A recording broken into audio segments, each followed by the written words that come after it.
A Suresh എന്ന് പറയുന്ന ഒരു പുതുമുഖത്തെ ഒരു വിസ്മയ സ്ഥാനാർത്ഥിയെ മലമ്പുഴയിൽ കൊണ്ടുവരുമ്പോൾ അവിടെ സംഭവിക്കാൻ പോകുന്നൊരു പ്രശ്നം എന്താണ്? അവിടെ പിളരാൻ പോകുന്ന വോട്ട് CPM വോട്ടാണ്. ന്യൂനപക്ഷ വോട്ടുകൾ കൂടുതൽ ഷാനവാസ് പാദൂരിന് സമാഹരിക്കാൻ പറ്റും എന്നുള്ളൊരു കാരണം പറഞ്ഞിട്ടാണ് ഇപ്പം അവിടെ ഒരു ഡീൽ ഉണ്ടെന്നുള്ളൊരു നറേറ്റീവ് ഉണ്ടാക്കുന്നത്. ഞാൻ ചോദിക്കുന്നത്, ഈ ന്യൂനപക്ഷ സ്ഥാനാർത്ഥികൾ നിർത്താനുള്ള പ്രിവിലേജ് കോൺഗ്രസിന് മാത്രമാണോ, അല്ലെ മുസ്ലിം ലീഗിന് മാത്രമാണോ? ശബരിമല ഞങ്ങൾ ചർച്ചാ വിഷയമാക്കില്ല എന്ന് ശബരിമല സ്ഥിതി ചെയ്യുന്ന റാന്നി മണ്ഡലത്തിലുള്ള NDA സ്ഥാനാർത്ഥി പറയുന്നു. എന്നിട്ട് പിന്നീട് BJPക്ക് അത് തിരുത്തേണ്ടി വരുന്നു. 25% പോലും കോൺഗ്രസിന്റെ സ്ഥാനാർത്ഥി പട്ടികയിൽ ഈഴവ തീയ വിഭാഗങ്ങളില്ല. അത്തരം വിഷയങ്ങളൊന്നും ചർച്ച ചെയ്യപ്പെടരുത്. ഒരു ഡീൽ ആരോപണങ്ങൾ ഉന്നയിക്കുകയാണ്. ആഗോള അയ്യപ്പ സംഗമം, അവിടെ വെള്ളാപ്പള്ളി നടേശൻ വരുന്നു. വെള്ളാപ്പള്ളി നടേശന്റെ വർഗീയ പരാമർശങ്ങൾ, അതിന് പൂർണ്ണമായും വെള്ളാപ്പള്ളിയെ തള്ളാൻ സാധിക്കാത്ത CPM ഓടെ നിലനിൽക്കുന്നു. NSSുമായി ഉണ്ടാക്കുന്ന ധാരണകൾ, വർഗീയ ധ്രുവീകരണത്തിന്റെ ഗുണഭോക്താക്കളായി മാറാൻ പറ്റുന്ന ഒരു വിഭാഗം എമർജ് ചെയ്യണതിനെ കുറിച്ചാണ് നമ്മുടെ ഈ ചർച്ച. ആ ചർച്ചയിൽ വസ്തുതാപരമല്ലാത്ത, ബോധ്യങ്ങളില്ലാത്ത, പൊതുജനത്തിനെ ബോധ്യപ്പെടുത്താൻ പറ്റാത്ത ഒരു വിഷയം ഉന്നയിക്കുന്നതിൽ ഗുരുതരമായ പ്രശ്നമുണ്ടെന്നുള്ളത് നാളുകളിൽ തെളിയുന്നുള്ള തർക്കവും വേണ്ട. കേരളം ആവേശകരമായ ഒരു തിരഞ്ഞെടുപ്പിന്റെ മുഖത്താണ്. നിലനിൽപ്പിനു വേണ്ടിയുള്ള പോരാട്ടത്തിലാണ് മൂന്ന് മുന്നണികളും. ഇതിനിടെ ചൂടുപിടിക്കുന്നത് ഡീൽ വിവാദമാണ്. കേരളത്തിൽ പാലക്കാട് ഉൾപ്പെടെ 10 മണ്ഡലങ്ങളിൽ CPM BJP ഡീൽ ഉണ്ടെന്നാണ് പ്രതിപക്ഷ നേതാവ് ഉൾപ്പെടെയുള്ള കോൺഗ്രസ് നേതാക്കൾ ഉന്നയിക്കുന്ന പ്രധാനപ്പെട്ട ആരോപണം.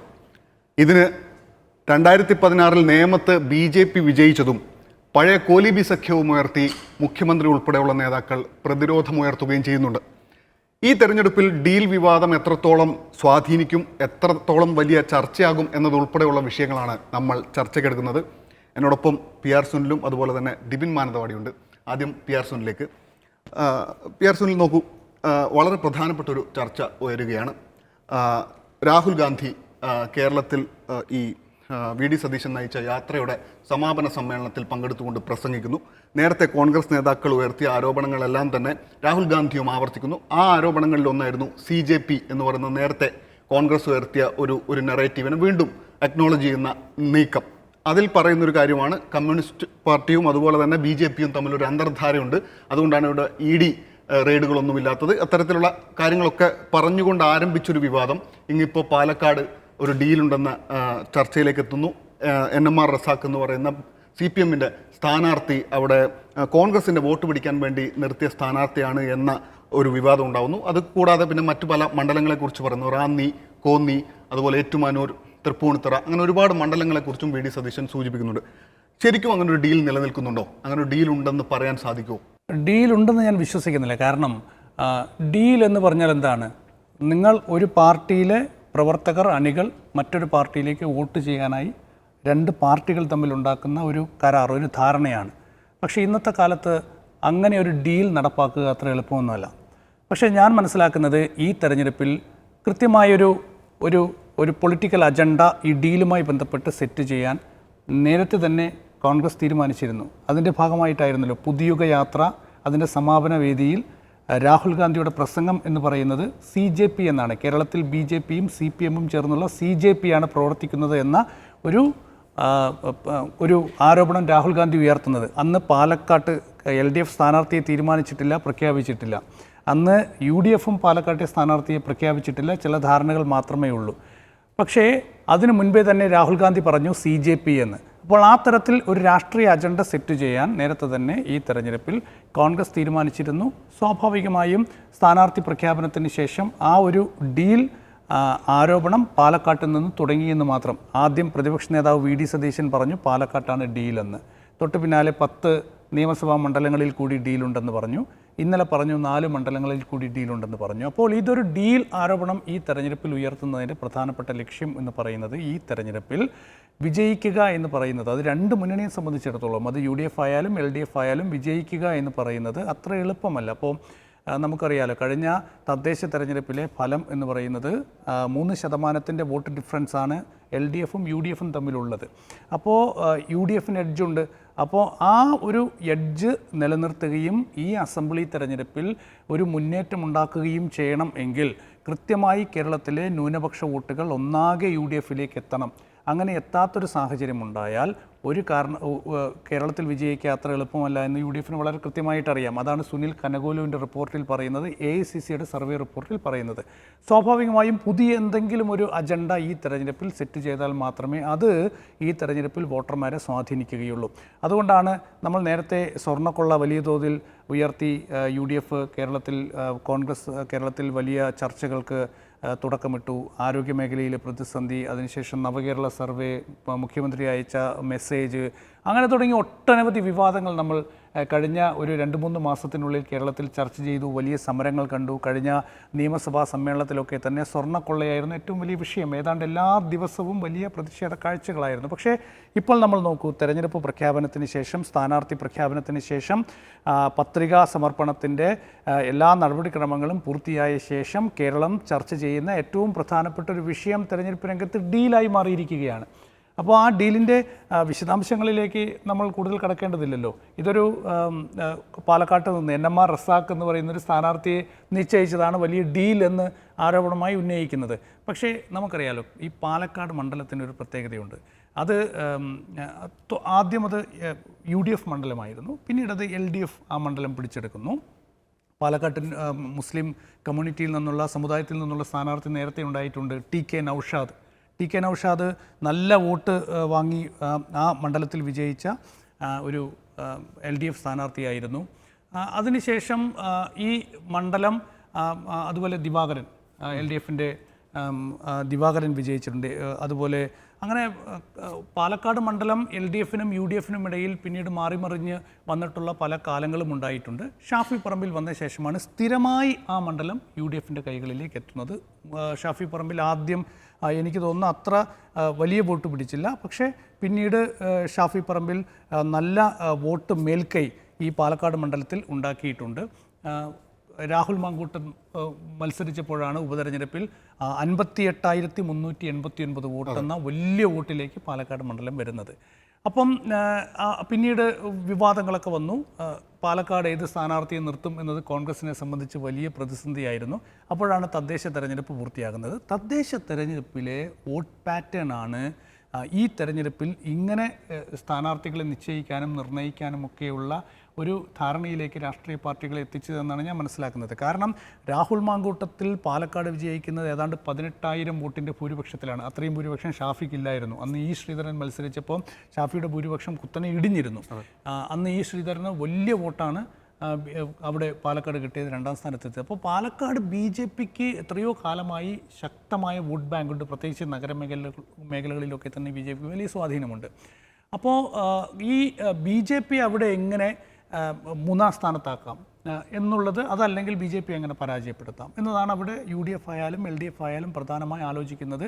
അങ്ങനെ തന്നെയാണ് BJPയോട് ഫൈറ്റ് ചെയ്യുക എന്ന് പറയുന്നത് തന്നെയാണ് പാലക്കാട്ടെ ഏറ്റവും വലിയ ടാർഗറ്റ്. അത് 2 മുന്നണികൾക്കും 2 പാർട്ടികൾക്കും അത് പ്രധാനപ്പെട്ട ലക്ഷ്യം തന്നെയാണ്. ഈ തെരഞ്ഞെടുപ്പിൽ രമേശ് പിഷാരടിയാണ് UDF സ്ഥാനാർത്ഥിയെ നിശ്ചയിച്ചത്.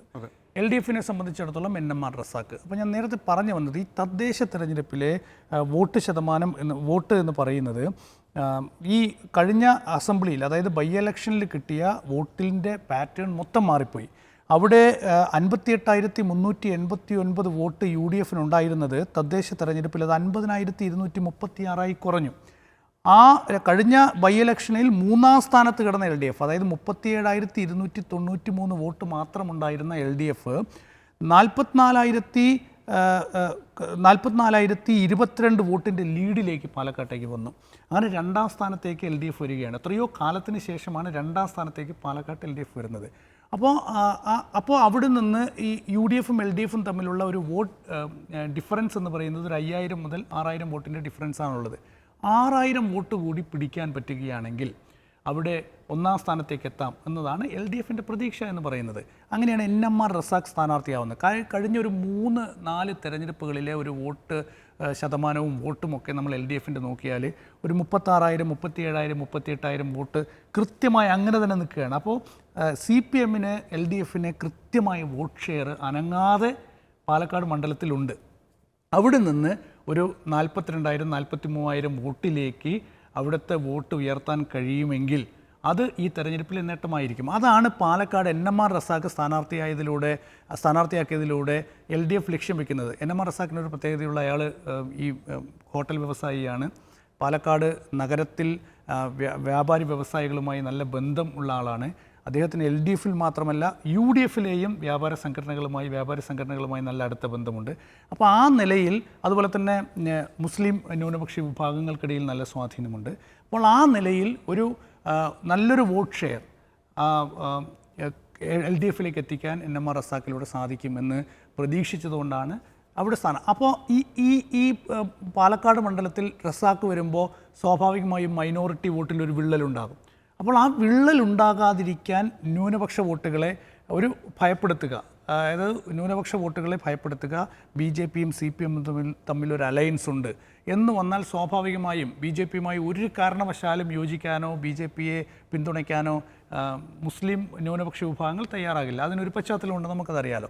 അപ്പോൾ ന്യൂനപക്ഷ വിഭാഗങ്ങളെ അവർക്കൊരു ഭയമുണ്ടായാൽ സ്വാഭാവികമായും ഈ വോട്ടുകൾ 1% പോലും വോട്ട് LDFിലേക്ക് പോകില്ല. അപ്പോൾ ആ ഒരു തന്ത്രമാണ് പാലക്കാട്ട് ഉപയോഗിച്ചത്. അത് നേരത്തെ ഞാൻ പറഞ്ഞു, രാഹുൽ ഗാന്ധിയുടെ പ്രസംഗത്തിൽ തന്നെ വ്യക്തമാണ് ഇങ്ങനെയൊരു പദ്ധതി ഈ തെരഞ്ഞെടുപ്പിൽ UDF മുന്നോട്ട് വയ്ക്കാൻ സാധ്യതയുണ്ട് എന്നത്. അത് പാലക്കാട്ട് നിന്ന് തുടങ്ങിയെന്ന് മാത്രം.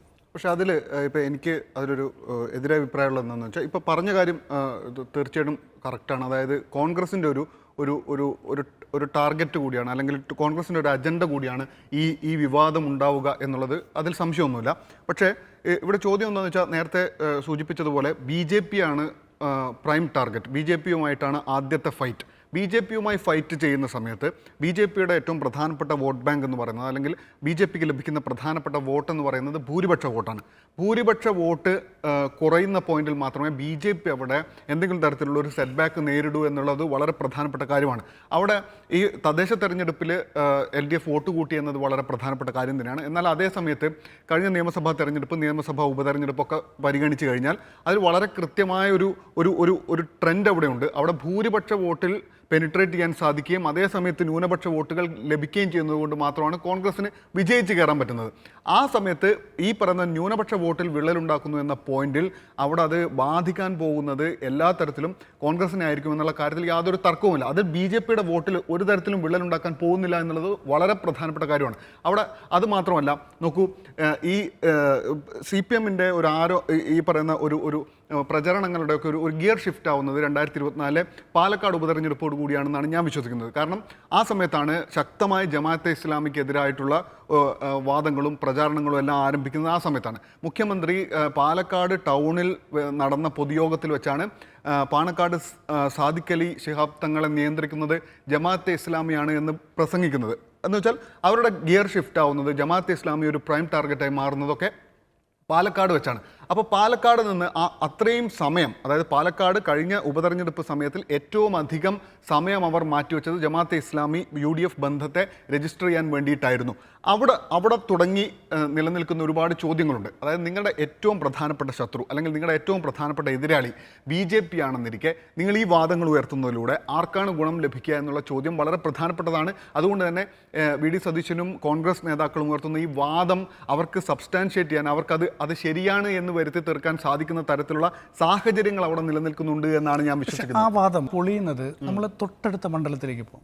മലമ്പുഴ മണ്ഡലം നമുക്കറിയാലോ, VS അച്യുതാനന്ദൻ മത്സരിച്ച മണ്ഡലമാണ്. VS അച്യുതാനന്ദൻ 3 തവണ മലമ്പുഴയിൽ മത്സരിച്ചിട്ടുണ്ട്. VSന് കിട്ടിയ വോട്ടെന്ന് പറയുന്നത് 70,000-72,000 വോട്ടാണ് മലമ്പുഴയിൽ കിട്ടുന്നത്. അത് അവിടുത്തെ എനിക്ക് തോന്നുന്നു ഏതാണ്ടൊരു 60% വോട്ട് മലമ്പുഴയിൽ VS അച്യുതാനന്ദൻ പിടിക്കുകയാണ്. ഇത്തവണ VS അച്യുതാനന്ദൻ അവിടെ ഇത്തവണ A പ്രഭാകരൻ തന്നെയാണ് സിറ്റിംഗ് MLA. A പ്രഭാകരൻ തന്നെയാണ് LDF സ്ഥാനാർത്ഥി. അവിടെ UDFിൻ്റെ സ്ഥാനാർത്ഥി ആരാണ്? വിസ്മയ സ്ഥാനാർത്ഥി A സുരേഷാണ്. BJPയുടെ C കൃഷ്ണകുമാറാണ് മത്സരിക്കുന്നത്. കഴിഞ്ഞ 2 തെരഞ്ഞെടുപ്പുകളിൽ ഈ C കൃഷ്ണകുമാറിൻ്റെ വോട്ട് നോക്കിയാൽ നമുക്ക് C കൃഷ്ണകുമാർ ഏതാണ്ട് 46,157 വോട്ട് 2016 പിടിച്ചിട്ടുണ്ട്. അതുപോലെ 2021 50,200 വോട്ട് പിടിച്ചിട്ടുണ്ട്. വലിയ ഡിഫറൻസ് ഉണ്ട്. A പ്രഭാകരൻ്റെ വോട്ടും C കൃഷ്ണകുമാറിൻ്റെ വോട്ടും തമ്മിൽ ഏതാണ്ട് 25,000 വോട്ടിൻ്റെ വ്യത്യാസമുണ്ട്. എങ്കിൽ പോലും നോക്കൂ, A സുരേഷ് എന്ന് പറയുന്ന ആൾ VS അച്യുതാനന്ദൻ്റെ ഒപ്പം നടന്ന് അദ്ദേഹത്തിൻ്റെ പ്രധാനപ്പെട്ട അനുയായി നടന്നിട്ടുള്ള എല്ലാവർക്കും അറിയാവുന്ന ഒരു നേതാവാണ്.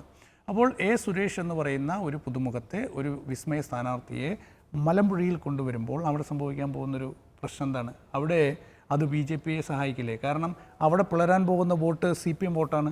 അവിടെ എ പ്രഭാകരൻ്റെ വോട്ടാണ് അവിടെ ഭിന്നിക്കുക. അപ്പോൾ അത് ആർക്ക് ഗുണം ചെയ്യും? അപ്പോൾ അത് BJPക്ക് ഗുണം ചെയ്യില്ലേ? അല്ല, അങ്ങനെ നമ്മളെ ഇപ്പം നിങ്ങൾ ചുരുങ്ങി നമ്മൾ പാലക്കാടേക്ക് ചുരുങ്ങി മറ്റ് അപ്പോൾ അതിനകത്ത് ഞാൻ ഇതിനകത്ത് കാണുന്ന ഒരു കാര്യം എന്താണെന്ന് വെച്ച് കഴിഞ്ഞാൽ, നമ്മൾ മനസ്സിലാക്കണ പോലെ ഇപ്പം ജിഷ്ണു പറഞ്ഞ പോലെ തന്നെ ഇത് ഒരു അജണ്ട സെറ്റ് ചെയ്യൽ തന്നെയാണ്. കൃത്യമായിട്ട് ഈ തെരഞ്ഞെടുപ്പിൽ നമുക്കറിയാം, ഈ തെരഞ്ഞെടുപ്പിൽ തുടക്കം മുതലേ വികസനം, അല്ലെങ്കിൽ ഈ കഴിഞ്ഞ 10 കൊല്ലമായിട്ട് സംസ്ഥാന സർക്കാർ നടപ്പിലാക്കിയ വികസനത്തിലൂന്നിയിട്ടാണ് CPM പ്രചരണം നടത്തുന്നത്. അതിന് പ്രധാന കാരണം CPMൻ്റെ നിലവിലുള്ള സിറ്റിംഗ് MLA-മാരിൽ ഒരു 95% ആളുകൾ മത്സരിക്കുന്നുണ്ട്. ഈ മണ്ഡലങ്ങളിലെല്ലാം CPM മുന്നോട്ട് വയ്ക്കുന്നത് അവരുടെ വികസനവുമായി ബന്ധപ്പെട്ട ചർച്ചകളാണ്. അപ്പോൾ ഈ ചർച്ചകളെല്ലാം ടാക്കിൾ ചെയ്യാൻ പറ്റുന്ന ഒരു വിഷയം നമുക്കറിയാം. കഴിഞ്ഞ ഒരു 2-3 തെരഞ്ഞെടുപ്പുകളായിട്ട് കേരളത്തിൽ സംഭവിച്ചേക്കുന്ന ഇത്തരം ഈ തെരഞ്ഞെടുപ്പുകളുടെ എല്ലാം മൂർധന്യാവസ്ഥയിൽ ഇത്തരം സാമുദായിക മത വിഷയങ്ങൾ കൊണ്ടുവരികയും അതൊരു അവിയൽ പരുവത്തിലാക്കി അതിൻ്റെ ഗുണഭോക്താക്കളായി രാഷ്ട്രീയ പാർട്ടികൾ മാറുന്ന ഒരു സാഹചര്യം നമുക്ക് കേരളത്തിൽ അനുഭവത്തിലുണ്ട്. അപ്പോൾ അതുകൊണ്ട് തന്നെ ഇതൊരു ഒരു ഒരു കൃത്യമായ ഒരു അജണ്ടയാണ്. അത് നമ്മൾ പാലക്കാട് മാത്രം ചുരുക്കി നിന്ന് ചർച്ച ചെയ്യേണ്ട ഒരു വിഷയമല്ല. കാരണം VD സതീശൻ പറഞ്ഞ, അല്ലെങ്കിൽ കോൺഗ്രസ് നേതാക്കൾ പറയുന്ന പേരുകളിൽ കാസർഗോഡുണ്ട്, തൃപ്പൂണിത്തുറയുണ്ട്, അതായത് അങ്ങ് വടക്ക് കിടക്കണ മഞ്ചേശ്വരമുണ്ട്, കാസർഗോഡുണ്ട്, മധ്യ തിരുവിതാംകൂർ എന്ന് പറയാൻ പറ്റുന്ന സ്ഥലത്ത് കിടക്കുന്ന തൃപ്പൂണിത്തുറയുണ്ട്, തെക്കോട്ട് പോയി കഴിഞ്ഞാൽ റാന്നിയുണ്ട്, കോന്നിയുണ്ട്. അപ്പം കൃത്യമായിട്ടും ഇതിന് ഈ ഒരു കാര്യമാണ് നമ്മൾ അനലൈസ്. ഇതിനകത്ത് എന്താണ് ഇതുവരെ VD സതീശനോ ഏതെങ്കിലും ഒരു കോൺഗ്രസ് നേതാവിനോ ഇവർ ഈ പറയുന്ന വാദത്തെ വസ്തുതാപരമായിട്ട് ഇത് ഇന്നതാണ് ഡീൽ, ഈ ഡീല് പ്രവർത്തിക്കുന്ന ഇങ്ങനെയാണെന്ന് ഒരു ആളുകൾക്ക് ബോധ്യപ്പെടുന്ന രീതിക്ക് ഒരു വിശദീകരണം കൊടുക്കാൻ പറ്റിയിട്ടില്ല. അപ്പോൾ നമുക്കറിയാം, ഇപ്പോൾ മുഖ്യമന്ത്രി കഴിഞ്ഞ ദിവസം പറയുന്ന ഈ വടകര മോഡൽ, അല്ലെ കോലീബി സഖ്യം എന്ന് പറയുന്ന ഒരു സംഭവം, അതിന് കൃത്യമായിട്ടൊരു ഡീലിൻ്റെ ഒരു സ്വഭാവം ഉണ്ടായിരുന്നു. അതായത് വടകര ബേപ്പൂരും പൊതു സ്വതന്ത്രനെ വിജയിപ്പിക്കുമ്പം അതിന് പകരമായിട്ട് മഞ്ചേശ്വരത്തും രാജഗോപാൽ അടക്കമുള്ള ആളുകളെ വിജയിപ്പിക്കുമെന്ന് പറഞ്ഞിട്ട് ഒരു സ്ട്രക്ചേർഡ് ആയിട്ടുള്ള ഒരു പാറ്റേണിലാണ് ആ ഡീലിൻ്റെ ചർച്ച വന്നത്. ഈ ഡീലിൽ ഇപ്പോൾ എന്താ പറയണേ? ഇന്ന കൂട്ട് ചെയ്താൽ ഇന്നയാൾ ജയിക്കും, ഇങ്ങനെ ഒരു സംഭവമേ പറയുന്നില്ല. രണ്ടാമത് ഇപ്പോൾ കാസർഗോഡ് മണ്ഡലം, നമുക്ക് ഉദാഹരണത്തിന് കാസർഗോഡ് മണ്ഡലം എടുക്കാം. ഇപ്പോൾ കാസർഗോഡ് മത്സരിക്കുന്ന LDF സ്ഥാനാർത്ഥി, അദ്ദേഹത്തിന് ആദ്യം ആലോചിച്ചതല്ല, അദ്ദേഹത്തിൻ്റെ പേര് ചർച്ചയിൽ വന്ന് മഞ്ചേശ്വരത്താണ്. സ്വാഭാവികമായിട്ടും മഞ്ചേശ്വരം എന്ന് പറഞ്ഞാൽ നിരന്തരം CPM അല്ലെങ്കിൽ ഇടതുപക്ഷം 3-ാം സ്ഥാനത്തേക്ക് പോകുന്ന മത്സരം നടക്കുന്ന ഒരു സ്ഥലമാണ്. അവിടെ അതിൻ്റേതായ എല്ലാ ദൗർബല്യവും ഇടതുപക്ഷം എന്നുള്ള രീതിക്ക് അവിടുത്തെ പ്രദേശത്തെ ആ സംവിധാനത്തിനുണ്ട്. അപ്പോൾ അതുകൊണ്ട് തന്നെ പാതൂരിനെ അവിടെ മത്സരിപ്പിക്കണമെന്ന്, ഷാനവാസ് പാതൂരിനെ അവിടെ മത്സരിപ്പിക്കണമെന്ന് ആവശ്യപ്പെട്ടിട്ട് അവിടുത്തെ പ്രാദേശിക നേതൃത്വം രംഗത്ത് വന്നു. പക്ഷേ ആ ഘട്ടത്തിൽ പോലും CPM എന്ത് ചെയ്തിട്ടില്ല, അല്ലെങ്കിൽ ഇടതുമുന്നണി ഷാനവാസ് പാതൂരിനെ അവിടെ മത്സരിപ്പിക്കാൻ തയ്യാറായിട്ടില്ല. കാരണം അവിടെ ഒരു ന്യൂനപക്ഷ സ്വഭാവത്തിലുള്ള സ്ഥാനാർത്ഥി വന്നു കഴിഞ്ഞാൽ അവിടെ വളരെ കുറഞ്ഞ വോട്ടിന് കഴിഞ്ഞ 2 തെരഞ്ഞെടുപ്പിലായിട്ട് BJP ജയിക്കുന്ന ഒരു സ്ഥലത്ത് ന്യൂനപക്ഷ വോട്ടുകൾ വിഘടിച്ചു പോവുകയും ഹിന്ദു വോട്ടുകൾ കേന്ദ്രീകരിക്കാനുള്ള ഒരു സാധ്യത കൂടുതലുള്ളൊരു മണ്ഡലം എന്നുള്ള രീതിക്ക് അവിടെ KR ജയാനന്ദ എന്ന് പറയുന്ന CPMൻ്റെ ജില്ലാ സെക്രട്ടേറിയറ്റ് അംഗത്തെയാണ് CPM സ്ഥാനാർത്ഥിയായിട്ട് പ്രഖ്യാപിച്ചത്. സ്വാഭാവികമായിട്ടും കഴിഞ്ഞ കുറച്ച് അധികം തെരഞ്ഞെടുപ്പുകളായിട്ട് INL മത്സരിക്കുന്ന കാസർഗോഡ് പോലുള്ളൊരു സ്ഥലത്തേക്കാണ് ഈ ഷാനവാസ് പാതൂരിനെ പരിഗണിച്ചിരിക്കുന്നത്. അപ്പം സ്വാഭാവികമായിട്ടും ഷാനവാസ് പാതൂർ അവിടെ വരുമ്പോൾ എന്താണ് സംഭവിക്കാൻ പോകുന്നത്? ഷാനവാസ് പാതൂർ വന്നു കഴിയുമ്പം അതിന് ന്യൂനപക്ഷ വോട്ടുകൾ കൂടുതൽ ഷാനവാസ് പാതൂരിന് സമാഹരിക്കാൻ പറ്റും എന്നുള്ളൊരു കാരണം പറഞ്ഞിട്ടാണ് ഇപ്പം അവിടെ ഒരു ഡീലുണ്ടെന്നുള്ളൊരു നറേറ്റീവ് ഉണ്ടാക്കുന്നത്. ഞാൻ ചോദിക്കുന്നത്, ഈ ന്യൂനപക്ഷ സ്ഥാനാർത്ഥികളെ നിർത്താനുള്ള പ്രിവിലേജ് കോൺഗ്രസിന് മാത്രമാണോ, അല്ലെ മുസ്ലിം ലീഗിന് മാത്രമാണോ? പിന്നെ ഇപ്പം നമ്മൾ തൃപ്പൂണിത്തുറ ഇതിനകത്ത് വന്നതുകൊണ്ട് ഒരു കാര്യം ഇവിടെ പറഞ്ഞു കൊണ്ടുണ്ട്. ഇപ്പോൾ തൃപ്പൂണിത്തുറ നമുക്കറിയാം, തൃപ്പൂണിത്തുറ ഈഴവ വോട്ടിന് പ്രാധാന്യമുള്ള, അല്ലെങ്കിൽ ഈഴവ വോട്ടിന് ഒരു സ്പേസ് ഉള്ള സ്ഥലമാണ്. ആ സ്ഥലത്തേക്ക് CPM അവരുടെ വൈപ്പിൻ MLA-നാണ് പ്ലേസ് ചെയ്തിരിക്കുന്നത്. കോൺഗ്രസ് ആണെങ്കിൽ ബാബുവിനെ പോലെ, കെ ബാബുവിനെ പോലെ ഈ ഈഴവ വോട്ടുകൾ വലിയ രീതിക്ക് സമാഹരിക്കാൻ പറ്റിയ ഒരു സ്ഥാനാർത്ഥിക്ക് പകരം ദീപക് ജോയ് എന്ന് പറയുന്ന കൊച്ചി കോർപ്പറേഷൻ്റെ ഡെപ്യൂട്ടി മേയറാണ് പ്ലേസ് ചെയ്തിരിക്കുന്നത്. ആ സ്ഥലത്തേക്ക് എന്തുകൊണ്ട് 2020 ഒരു സ്ഥാനാർത്ഥിനെ അവതരിപ്പിച്ചെന്നുള്ള ചോദ്യമാണ് ഇപ്പം അതുമായി ബന്ധപ്പെട്ട് ചോദിക്കുന്ന ഒരു കാര്യം. നമുക്കറിയാം തൃപ്പൂണിത്തുറയുടെ ഒരു ചരിത്രം എന്താണ്. 2016 കെ ബാബു പരാജയപ്പെടുമ്പോഴാണ് ചരിത്രത്തിൽ ഏറ്റവും കൂടുതൽ വോട്ട് BJP പിടിച്ചത്. നേരെ തിരിച്ച് 4000 ഉള്ള വോട്ടാണ് അവിടെ എന്തായി മാറിയത്. പിന്നീട് കെ ബാബു പരാജയപ്പെടാൻ രീതിയിട്ട് വലിയ രീതിയിട്ട് ആ വോട്ട് വർദ്ധിച്ചത്. അപ്പോൾ നമ്മൾ മനസ്സിലാക്കേണ്ട ഒരു കാര്യം, കേരളത്തിൽ ഒരു അങ്ങോളം ഇങ്ങോളം എടുത്താൽ BJP വളർന്ന എല്ലാ സ്ഥലത്തും ഈ കോൺഗ്രസ് വോട്ടുകളിൽ വന്ന കുറവാണ് BJP വോട്ടുകളായിട്ട് ഗണ്യമായ വർധനവായിട്ട് മാറിയത്. അപ്പം ഈ 2020 ഒരു സ്ഥാനാർത്ഥി താമര ചിഹ്നത്തിൽ വോട്ട് ചെയ്തൊരു BJP-കാരനെ സംബന്ധിച്ച് അവർക്ക് പരിചയമില്ലാത്തൊരു ചിഹ്നം വന്നാൽ പിന്നെ അവൻ്റെ ഓപ്ഷൻ അരിവാൾ ചുറ്റി നക്ഷത്രം ആയിരിക്കില്ല, അത് കൈപ്പത്തി തന്നെയായിരിക്കും. ഞാൻ മനസ്സിലാക്കുന്നു ഇപ്പം ഈ കോൺഗ്രസ് പറയുന്ന അടിസ്ഥാനത്തിൽ ഇപ്പോൾ 2020 ആയാലും BDJS ആയാലും മത്സരിപ്പിച്ച് കഴിഞ്ഞാൽ അതിനോട് അതൃപ്തിയുള്ള ഏതെങ്കിലും BJP അണി അവിടെ ഉണ്ടെങ്കിൽ അവൻ ഒരിക്കലും അതിൻ്റെ ഗുണം കിട്ടുക കോൺഗ്രസിനാണ്. അതൊരു ഡീലെന്നൊന്നും ഞാൻ പറയില്ല, ഡീലെന്നുള്ളൊരു അർത്ഥത്തിലല്ല പറയുന്നത്. പക്ഷേ അപ്പോൾ പോലും വോട്ട് ചെയ്യാൻ ചെയ്യുന്ന ഒരു വോട്ടറെ സംബന്ധിച്ച് അത് BJP അനുഭാവിയായ വോട്ടറാണെങ്കിൽ അവനെ സംബന്ധിച്ച് 2020 വോട്ട് ചെയ്യാൻ മടിയുണ്ടെങ്കിൽ വിമുഖതയുണ്ടെങ്കിൽ അവൻ ഒരിക്കലും പോയിട്ട് അരിവാൾ ചുറ്റിക്കായില്ല വോട്ട് ചെയ്യുക, അത് കൈപ്പത്തിക്ക് തന്നെയായിരിക്കും. അപ്പോൾ അതുകൊണ്ട് ദുർബലരായ സ്ഥാനാർത്ഥികളെ എവിടെ നിർത്തിയിട്ടുണ്ടെന്ന് പറഞ്ഞു കഴിഞ്ഞാലും അത് ഈ ഒരു ഡീലിൻ്റെ ഭാഗം അല്ലെങ്കിൽ പോലും അതിൻ്റെ ഗുണഭോക്താക്കൾ ഒരു പരിധിവരെ കോൺഗ്രസ് തന്നെ ആവുന്നുള്ളതാണ്. കാരണം ഈ BJP ആയി ക്രമേണ മാറിയ ആളുകളെല്ലാം ഒരു കോൺഗ്രസ് ബാക്ക്ഗ്രൗണ്ടുള്ള അല്ലെങ്കിൽ ഈ കോൺഗ്രസിനോടുള്ള അതൃപ്തി കൊണ്ടോ CPM-നോടുള്ള വിരോധം കൊണ്ടോ BJP ആറുകൊണ്ടാണ് വലിയ ശതമാനം കേരളത്തിൽ BJP-ക്ക് വളർന്ന വോട്ടിൻ്റെ ഒരു സ്വഭാവം. അത് നമ്മൾ പല സ്ഥലത്തും പരിശോധിച്ചാൽ മനസ്സിലാവും. അപ്പം ഈ ഒരു അർത്ഥത്തിൽ ഇപ്പോൾ നമ്മളിപ്പോൾ റാന്നിയിലായിക്കഴിഞ്ഞാലും റാന്നിയിൽ നമുക്കറിയാം, റാന്നിയിൽ വലിയ രീതിക്ക് കൂന്നിയിൽ അടൂർ പ്രകാശിനെ പോലെ ഒരു ഈഴവ ബെൽറ്റിന് വലിയ സ്വാധീനമുള്ളൊരു മണ്ഡലമാണ് കൂന്നിയിൽ അടൂർ പ്രകാശ് ആർത്തിൽ വോട്ട് സമാഹരിച്ച് ജയിച്ചുകൊണ്ടിരുന്ന സ്ഥലമാണ്. അവിടെ ഇപ്പം BDJS-ൻ്റെ ഒരു സ്ഥാനാർത്ഥി സുന്ദരേശൻ എന്ന് പറഞ്ഞാൽ BDJS-ൻ്റെ ഒരു സ്ഥാനാർത്ഥിനെ നിർത്തുന്നത് ഈ അർത്ഥത്തിലൊരു ഡീലാന്നൊക്കെ പറഞ്ഞു പോകുമ്പം അങ്ങനെ തിരിച്ച് റിട്ടേൺ ആയിട്ട് ചിന്തിക്കാൻ പറ്റുന്ന ഒരുപാട് ഘടകങ്ങൾ ഇപ്പോൾ നമുക്കറിയാം. കഴിഞ്ഞ 2021 കോൺഗ്രസിൻ്റെ സ്ഥാനാർത്ഥി പട്ടികയിൽ ഉണ്ടായിരുന്ന 4ഓളം സ്ഥാനാർത്ഥികൾ ഈ പ്രാവശ്യത്തെ BJP-യുടെ പട്ടികയിൽ അംഗങ്ങളാണ്, ഇല്ലേ? 4 പേരോളം പത്മജ വേണുഗോപാൽ അടക്കം കഴിഞ്ഞ BJP സ്ഥാനാർത്ഥി പട്ടികയിൽ ഉണ്ടായിരുന്ന 4 സ്ഥാനാർത്ഥികൾ ഇപ്രാവശ്യം കോൺഗ്രസ് സ്ഥാനാർത്ഥി പട്ടികയിൽ 4 സ്ഥാനാർത്ഥികൾ ഇപ്രാവശ്യം BJP സ്ഥാനാർത്ഥികളായിട്ടാണ് മത്സരിക്കുന്നത്. അപ്പോൾ ഇങ്ങനെ ഒരു ഗൂഢാലോചന സിദ്ധാന്തം ചമച്ചു കഴിഞ്ഞാൽ ഒരുപാട് സാധ്യതകളുണ്ട് ഇതൊക്കെ പറഞ്ഞു വെച്ചാൽ. പക്ഷേ വസ്തുതാപരമായിട്ട് ഒരു പ്രശ്നമുണ്ട്. അതിലെന്താ വെച്ചാൽ ഇപ്പോൾ ഞാൻ പറയട്ടെ, തൃപ്പൂണിത്തുറ എന്ന് പറയുന്നത് ഇടതുപക്ഷത്തിന് വിജയിച്ച് കയറാൻ സാധിക്കാത്തൊരു സ്ഥലമൊന്നുമല്ല, വിജയിച്ചിട്ടുള്ളതുമാണ്. അത് മാത്രമല്ല സഹായമില്ലാതെ വിജയിച്ചിട്ടുള്ളതാണ്. BJP സഹായത്തോടെ ബാബു വിജയിച്ച മണ്ഡലത്തിൽ BJP സഹായമില്ലാതെ CPM ജയിച്ചിട്ടുള്ള മണ്ഡലമാണ് തൃപ്പൂണിത്തുറ. ശരി, അത് നമ്മൾ ഊന്നി പറയണം. ശരി, പക്ഷേ ഇതിൻ്റെ പ്രശ്നം എന്താണെന്ന് വെച്ചാൽ അവിടെ ഈ തവണ ബാബു എന്ന് പറയുന്ന ഫാക്ടർ ഇല്ല എന്നുള്ളത് വളരെ പ്രധാനപ്പെട്ട കാര്യമാണ്. അവിടെ 2020 ആണ് മത്സരിക്കുന്നത് എന്നുള്ള കാര്യമുണ്ട്. അതേപോലെ തന്നെ നമ്മൾ റാന്നിയും കോന്നിയും എടുത്തോ. ഇപ്പോൾ റാന്നി എന്ന് പറഞ്ഞാൽ എന്താണ് ആ മണ്ഡലത്തിൻ്റെ ഒരു പ്രാധാന്യം BJP-യെ സംബന്ധിച്ചിടത്തോളം? ശബരിമല സ്ഥിതി ചെയ്യുന്ന മണ്ഡലമാണ്.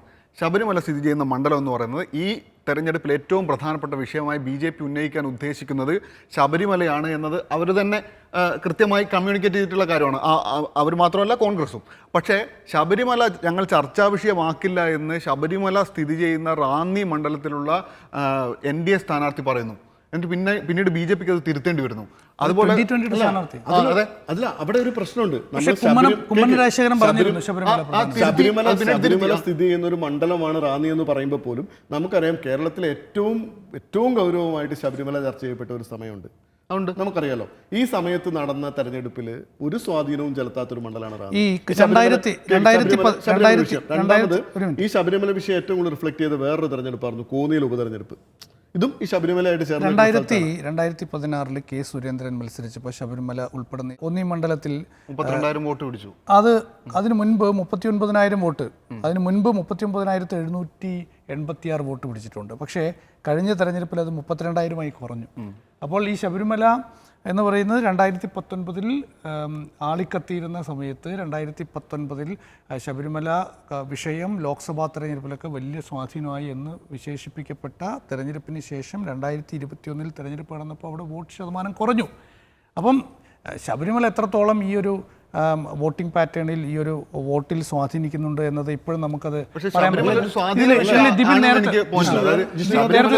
പറഞ്ഞതിൽ ഈഴവ വോട്ടിൻ്റെ കാര്യം പറഞ്ഞല്ലോ. അതിൽ വളരെ പ്രധാനപ്പെട്ട ഒരു പോയിന്റ് ഉണ്ട്. അതായത് ഈ തെരഞ്ഞെടുപ്പിലെ എല്ലാ പാർട്ടികളുടെയും സ്ഥാനാർത്ഥി പട്ടിക നമ്മൾ നോക്കിയാൽ, ഇപ്പോൾ UDF-ൻ്റെ സ്ഥാനാർത്ഥി പട്ടിക നോക്കിയാൽ എത്ര ഈഴവ തീയ സ്ഥാനാർത്ഥികൾക്ക് അംഗങ്ങൾക്ക് അംഗങ്ങളെ സ്ഥാനാർത്ഥിയാക്കിയിട്ടുണ്ട് ഈ വിഭാഗത്തിൽ നിന്ന്. നമ്മൾ നോക്കിയാൽ UDF-ൻ്റെ സ്ഥാനാർത്ഥി പട്ടികയിൽ ഈഴവ തീയ വിഭാഗം കേരളത്തിലെ ഏറ്റവും പ്രബല വിഭാഗമാണ്. എല്ലാ പാർട്ടികളും ഏറ്റവും കൂടുതൽ വോട്ട് ആകർഷിക്കാൻ ശ്രമിക്കുന്ന ഒരു വിഭാഗമാണ്. ന്യൂനപക്ഷം പോലെ തന്നെ ഈഴവ തീയ വിഭാഗം എന്ന് പറയുന്നത് തെക്കൻ കേരളത്തിൽ മലബാറിലായാലും വലിയ സ്വാധീനമുള്ള വിഭാഗം. ഈ യു ഡി എഫിൻ്റെ സ്ഥാനാർത്ഥി പട്ടികയിൽ ആകെ ഉള്ളത് 17 പേരാണ്. 17 പേർ. രാഹുൽ ഗാന്ധിയാണ് ഈ പിന്നാക്ക വിഭാഗങ്ങൾക്ക് വേണ്ടി ദേശീയ തലത്തിൽ വലിയ വാദങ്ങൾ ഉയർത്തുന്നത്. നമുക്കറിയാലോ, ജാതി സെൻസസ് വേണം എന്ന് ദേശീയ തലത്തിൽ ആവശ്യപ്പെടുകയും അത് പാർലമെൻറ്റിൽ ഉന്നയിക്കുകയും കോൺഗ്രസ് ഭരിക്കുന്ന കർണാടകത്തിലും തെലങ്കാനയിലും ജാതി സെൻസസ് നടത്തി പിന്നാക്ക വിഭാഗങ്ങൾക്ക് പ്രത്യേക പ്രാതിനിധ്യം നൽകുമെന്ന് പ്രഖ്യാപിച്ച നേതാവാണ് രാഹുൽ ഗാന്ധി. ബീഹാറിൽ ജാതി സെൻസസ് നടത്തും എന്ന് പറഞ്ഞാണ് ഈ തെരഞ്ഞെടുപ്പിനെ തന്നെ കോൺഗ്രസ് നേരിട്ടത്. അതേ കോൺഗ്രസ് ഇവിടെ സ്ഥാനാർത്ഥികളെ നിശ്ചയിക്കുമ്പോൾ 25% പോലുമില്ല. 27% OBC സംവരണം എന്ന് പറയുന്ന പോലെ 25% പോലും കോൺഗ്രസിൻ്റെ സ്ഥാനാർത്ഥി പട്ടികയിൽ ഈഴവ തീയ വിഭാഗങ്ങളില്ല. അപ്പം നമ്മൾ മനസ്സിലാക്കേണ്ടത് അത്തരം വിഷയങ്ങളൊന്നും ഇവിടെ ചർച്ച ചെയ്യപ്പെടുന്നില്ല, ചർച്ച ചെയ്യപ്പെടരുത്. ഒരു ഡീൽ ആരോപണങ്ങൾ ഉന്നയിക്കുകയാണ്. അപ്പം ഇതിൽ ഒരു പ്രധാനപ്പെട്ട വിഷയമുള്ളത്, ഇപ്പം ബി ഗോപാലകൃഷ്ണൻ പറഞ്ഞ എന്താണ്, ഒരു തീർത്തും വർഗീയമായൊരു പരാമർശം. ഗുരുവായൂരിൽ എന്തുകൊണ്ടാണ് ഒരു ഹിന്ദു MLA ഇല്ലാത്തത്? നമ്മൾ ഉത്തരേന്ത്യയിലൊക്കെ പറഞ്ഞു കേൾക്കുന്നത് പോലെയുള്ള ആ വിഷയം ഗൗരവത്തിൽ ഒരു രാഷ്ട്രീയ തെരഞ്ഞെടുപ്പ് ചർച്ചാ വിഷയമായിട്ട് കോൺഗ്രസ് ഉയർത്തിയിട്ടില്ല. അതിന് സമാനമായ രീതിയിലാണ് ഇപ്പോഴത്തെ ന്യൂനപക്ഷ പൊളിറ്റിക്സ് കോൺഗ്രസ് കളിക്കുന്നതെന്നാണ് ഞാൻ പറയുന്നത്. കോൺഗ്രസ് ഈ മുന്നോട്ട് വെച്ച ആരോപണമുള്ള ഡീൽ എന്ന് പറയുന്ന ഒരു സംഭവം, ഇത് വസ്തുതാപരമായിട്ട് കോൺഗ്രസിന് പറയാൻ സാധിച്ചിട്ടില്ല എന്നുള്ളതാണ് എൻ്റെ ഒരു ബോധ്യം. പുലി വരുന്നേ പുലി എന്ന് പറയുകയും ആ പുലി വരുന്നേ പുലി എന്ന് കേൾക്കുമ്പോൾ അമ്പരന്ന് നിൽക്കുന്ന കുറേ ആളുകൾ ഏതെങ്കിലും തരത്തിൽ ഗുണകരമായാലോ എന്നുള്ള അർത്ഥത്തിൽ പുലി വരുന്നേ പുലി എന്നൊരു പറച്ചിൽ ഇവർ പറഞ്ഞു എന്നുള്ളതല്ല. അതല്ലാതെ അതിനപ്പുറത്തേക്ക് ഇതിന് ഏതെങ്കിലും തരത്തിലുള്ള അടിസ്ഥാനപരമായിട്ടുള്ള ഒരു സാധ്യതകൾ ഉള്ളതായിട്ട് നമുക്ക് ബോധ്യമില്ല. അത് ശരിക്കും പറഞ്ഞു കഴിഞ്ഞാൽ ഈ തെരഞ്ഞെടുപ്പിൽ കോൺഗ്രസ്സിന് സംഭവിച്ച ഒരു സ്ട്രാറ്റജിക്കൽ എററായിട്ട് തന്നെയാണ് നമ്മൾ കാണേണ്ടത്. എന്തുകൊണ്ടാണെന്ന് വെച്ചാൽ അത് പാലക്കാട് തന്നെ അവർ നിർത്തിയിരുന്നേ കുഴപ്പമുണ്ടായിരുന്നില്ല. അതിനെ കൊണ്ടുവന്നിട്ട് കോന്നിയിട്ടും റാന്നിയിട്ടും ഈ തൃപ്പൂണിത്തുറയിട്ടും കൂട്ടിക്കെട്ടി മഞ്ചേശ്വരം കാസർഗോഡ് വഴി പോയി കഴിഞ്ഞപ്പം ഇവരുടെ ഈ പാലക്കാട് വാദം ദുർബലപ്പെടുകയാണ് ചെയ്തത്. അത് സ്ട്രാറ്റജിക്കലി ഒരിടത്ത് സ്റ്റിക്ക് ഓൺ ചെയ്തിരുന്നെങ്കിൽ, അല്ല ഒരു മണ്ഡലത്തിൽ സ്റ്റിക്ക് ഓൺ ചെയ്തിരുന്നെങ്കിൽ കുറച്ചുകൂടെ ആളുകളെ അത് ഏതെങ്കിലുമൊക്കെ അർത്ഥത്തിൽ, ഇതിപ്പോൾ ലോജിക്കലി ചിന്തിക്കുന്ന ആളുകൾക്കെല്ലാം ഒറ്റ ചിന്തയിൽ മനസ്സിലാവുന്ന ഒരു കാര്യമാണ്, ഇത് വെറും ഉപരിപ്ലവമായിട്ടുള്ള വെറും ഉണ്ടയില്ലാത്ത വെടിയാണെന്നുള്ള കാര്യത്തിൽ ഒരു തർക്കവും വേണ്ട. രണ്ട്, ഈ വാദം ഉന്നയിക്കാനുള്ള പ്രധാന കാരണം എന്ന് വെച്ച് കഴിഞ്ഞാൽ ന്യൂനപക്ഷ വിഭാഗത്തിന്, അതായത് ഇപ്പോൾ പാലക്കാട് ആയി കഴിഞ്ഞ് കഴിഞ്ഞാലും കാസർഗോഡ് ആയി കഴിഞ്ഞാലും ന്യൂനപക്ഷ വിഭാഗങ്ങൾ എൻ ബ്ലോക്കായിട്ട് റസാക്കിൻ്റെയോ അല്ലെങ്കിൽ ഷാനവാസ് പാദൂരിൻ്റെയോ പുറകെ നിന്ന് കഴിഞ്ഞാൽ സംഭവിക്കാനിടയുള്ള ഒരു പരാജയവും കൂടെ മുൻകൂട്ടി കണ്ടിട്ടുള്ള ഒരു കിക്ക് ബാക്ക്. പക്ഷേ അതിൽ എൻ്റെ ഒരു ടേക്ക് പറയട്ടെ, എനിക്കൊന്ന് നമുക്ക് കൺക്ലൂഡ് ചെയ്യാം. അതിൽ ഞാൻ എടുക്കുന്നൊരു ടേക്ക് എന്താണെന്ന് വെച്ചാൽ, ഈ പറഞ്ഞ പോയിന്റ് അല്ല, ഇത് സ്ട്രാറ്റജിക്കലി കോൺഗ്രസ് ഉപയോഗിക്കാൻ പോകുന്നു എന്നാണ് ഞാൻ എടുക്കുന്നൊരു ടേക്ക്. അതായത് നിങ്ങൾ ഈ പറഞ്ഞതുപോലെ ഒരു ഡീലും ഒരു പോയിന്റിലും നമുക്ക് ഫാക്ച്വലി തെളിയിക്കാൻ പറ്റില്ല. ഇപ്പോൾ കോലി ബി സഖ്യത്തെക്കുറിച്ചുള്ളൊരു തെളിവെന്ന് പറയുന്നത് KG മാരാരുടെ ഒരു ജീവചരിത്രത്തിൽ അത് സൂചിപ്പിക്കപ്പെടുന്നത് മാത്രമാണ്. ഒരു രേഖ ഉയർത്തി നമുക്ക് അതിനെ തെളിയിക്കാൻ സാധിക്കുന്ന ഒരു സാധനം അത് മാത്രമാണ്. ഇപ്പം KN ഖാദറിൻ്റെ ഒരു ആത്മകഥ ഇന്ന് വിഷയം ചർച്ചയായിട്ടുണ്ട്. ഗുരുവായൂരിൽ CPM BJP ഡീലുണ്ടായിരുന്നു എന്ന് KN ഖാദർ മത്സരിക്കുന്ന സമയത്ത് അനുഭവം വെച്ചുകൊണ്ടുള്ളൊരു ആത്മകഥയിൽ അതിൻ്റെ പരാമർശം ഇന്ന് ചർച്ചയായിട്ടുണ്ട്.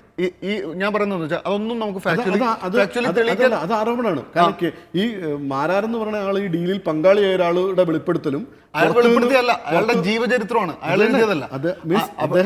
അദ്ദേഹത്തോടെ പങ്കാളിത്തോളം ഒരു ഡീലിനെ പറ്റിയാണ് അദ്ദേഹം പറയുന്നത്. അദ്ദേഹം പറയുന്ന തേർഡ് പാർട്ടിയുടെ നറേറ്റീവ്, അതൊരു ബയോഗ്രഫി മാത്രമാണ്.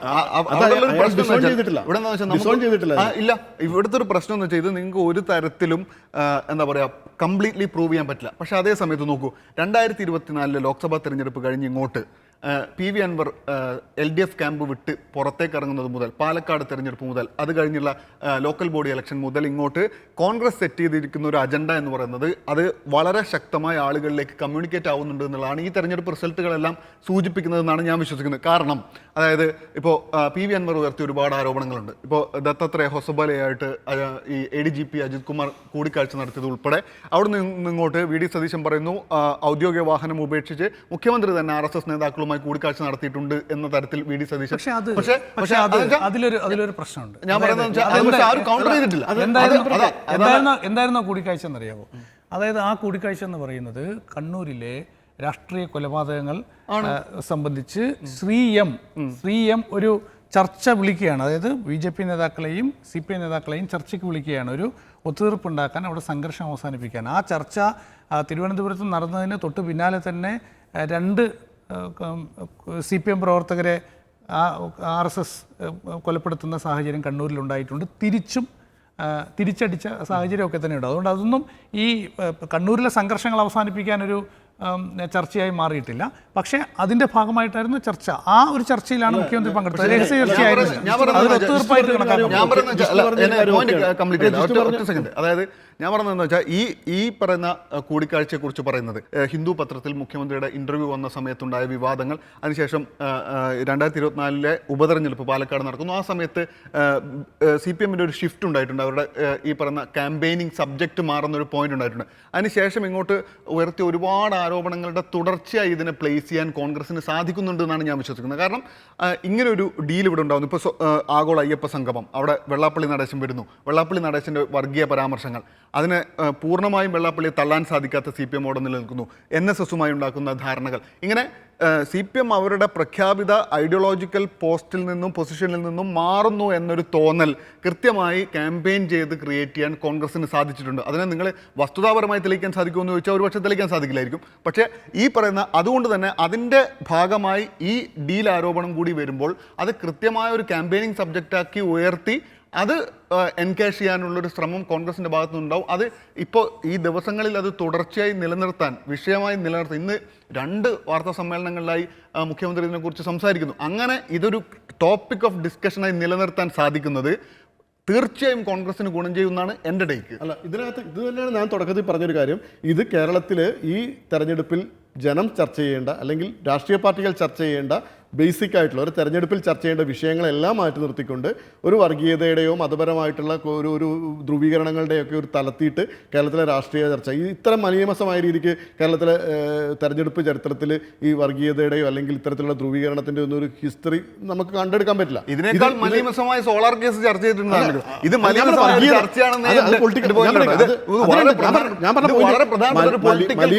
മലീമസം എന്നുള്ള ഞാൻ ഉദ്ദേശിക്കുന്നത് കൃത്യമായിട്ട് വർഗീയ ധ്രുവീകരണത്തിന്റെ ഗുണഭോക്താക്കളായി മാറാൻ പറ്റുന്ന ഒരു വിഭാഗം എമർജ് ചെയ്യണതിനെ കുറിച്ചാണ് നമ്മുടെ ഈ ചർച്ച. ആ ചർച്ചയിൽ വസ്തുതാപരമല്ലാത്ത, ബോധ്യങ്ങളില്ലാത്ത, പൊതുജനത്തിനെ ബോധ്യപ്പെടുത്താൻ പറ്റാത്ത ഒരു വിഷയം ഉന്നയിക്കുന്നതിൽ ഗുരുതരമായ പ്രശ്നമുണ്ടെന്നുള്ളത് നാളുകളിൽ തെളിയുന്നുള്ള തർക്കവും വേണ്ട. രണ്ടാമത്തെ കാര്യം നമ്മളീ പറഞ്ഞ ഇപ്പോൾ റാന്നിയിൽ പറയണായാലും റാന്നിയിലായാലും കോന്നിയിലായി കഴിഞ്ഞാലും CPM-ഓ കോൺഗ്രസോ ഉപയോഗിക്കുന്ന പോലെ ഒരു അവിടുത്തെ ജാതി വിഭാഗങ്ങളുടെ, അല്ലെങ്കിൽ ഇപ്പം കോന്നിയിൽ വരുന്ന ഈഴവരുടെ വോട്ട് സമാഹരിക്കാൻ വേണ്ടി BDJS-ന് സീറ്റ് കൊടുക്കുന്നു. റാന്നിയിൽ കുറച്ചുകൂടെ കൂടി 2 വേറെ വിഭാഗത്തിൽപ്പെട്ട സ്ഥാനാർത്ഥികൾ വരുമ്പം ഒരു ക്രിസ്ത്യൻ വോട്ട് സമാഹരിക്കാൻ റാന്നി പോലത്തെ ഒരു സ്ഥലത്ത് സാധ്യത ഉണ്ടോ എന്ന് ആരായാൻ വേണ്ടിയിട്ട് 2020-ക്ക് സീറ്റ് കൊടുക്കുന്നു എന്നുള്ള നിലയ്ക്കൊക്കെ ഇതിനെ വേണമെങ്കിൽ ചർച്ച ചെയ്യാവുന്ന ഒരു വിഷയത്തെ, ഇത് ഞാൻ അവർക്ക് അഡ്വക്കേറ്റ് ആവണമെന്ന് കണക്കാക്കണ്ട, അത്തരത്തിലൊക്കെയുള്ള ഇങ്ങനെ നമ്മൾ ഓരോ മണ്ഡലത്തിൽ എടുത്തു നോക്കിക്കഴിഞ്ഞാൽ ഇപ്പോൾ നമുക്ക് അങ്ങനെയാണെങ്കിൽ BJP 2ാം സ്ഥാനത്ത് വന്നിട്ടുള്ള ചാത്തന്നൂർ മണ്ഡലത്തിൽ ദുർബലനായ ഒരു സ്ഥാനാർത്ഥിയെ കൊടുത്തതെന്ന് വേണേൽ പറയാം. മലമ്പുഴ കൃഷ്ണകുമാറിനെ ജയിപ്പിക്കാൻ വേണ്ടിയാണ് സുരേഷിനെ കൊടുത്തതെന്ന് പറയാം. ഇതൊക്കെ ഇങ്ങനെ ചർച്ച ചെയ്ത് പോകാമെന്നുള്ളതല്ലാതെ അതിൻ്റെ ഗുണഭോക്താക്കൾ ആരാന്ന് തിരിച്ചറിഞ്ഞു കഴിഞ്ഞാൽ ഇത്തരം ചർച്ചകൾ ഉത്തരവാദിത്തപൂർണ്ണമായിട്ട് ഇത്തരം ആരോപണം ഉന്നയിക്കുക എന്നുള്ളതാണ് ഒരു തെരഞ്ഞെടുപ്പ് രംഗത്ത് ഒരു മുഖ്യധാര മതേതര രാഷ്ട്രീയ പാർട്ടികൾ, അത് CPM ആയിക്കഴിഞ്ഞാൽ കോൺഗ്രസ് ആയിക്കഴിഞ്ഞാൽ ഉത്തരവാദിത്തപൂർണ്ണമായിട്ടുള്ള ഇത്തരം ആരോപണങ്ങൾ ഉന്നയിക്കുക എന്നുള്ളതാണ് ആർക്ക് ഗുണം? മതേതര ചേരിക്ക് ഗുണം. മറ്റേതിൻ്റെ ഗുണഭോക്താക്കൾ ആരാന്നുള്ളത് കാലം തെളിയിക്കട്ടെ. തീർച്ചയായും ഇത്തരം ചർച്ചകൾ എപ്പോഴും പ്രശ്നം തന്നെയാണ്. ഇത്തരം ചർച്ചകൾ എല്ലായ്പ്പോഴും ഉണ്ടായിട്ടുണ്ട്. ഇപ്പോൾ കാഫർ സ്ക്രീൻഷോട്ട് ഉൾപ്പെടെയുള്ള ചർച്ചകളുടെ അതിസജീവമായി നടന്നിട്ടുള്ളൊരു തെരഞ്ഞെടുപ്പ് ഭൂമികയാണ് കേരളം എന്നുള്ളതിൽ യാതൊരു തർക്കവുമില്ല. അതുകൊണ്ട് തന്നെ അത്തരത്തിൽ മറ്റൊരു വലിയ ഹോട്ട് ടോപ്പിക്കായി ഈ ഡീൽ വിവാദം മാറുന്നു എന്നതാണ് ഏറ്റവും പ്രധാനപ്പെട്ട കാര്യം. അതെങ്ങനെ തിരഞ്ഞെടുപ്പിൽ പ്രതിഫലിക്കും? അടുത്ത 15 ദിവസത്തിലധികം വരുന്ന ഈ തിരഞ്ഞെടുപ്പ് കാലം, അല്ലെങ്കിൽ ഈ പ്രചാരണ കാലം എങ്ങനെയാണ് ഈ ചർച്ചകൾ പിന്നീട് പുരോഗമിക്കുന്നത്, അതിൻ്റെ റിസൾട്ട് എന്തായിരിക്കും എന്നുള്ള ചോദ്യങ്ങളെല്ലാം അവശേഷിക്കുകയാണ്. ഡീൽ വിവാദം എന്തായാലും കുറച്ചുകൂടി കത്തിപ്പടരും എന്നുള്ള കാര്യത്തിൽ തർക്കമൊന്നുമില്ല.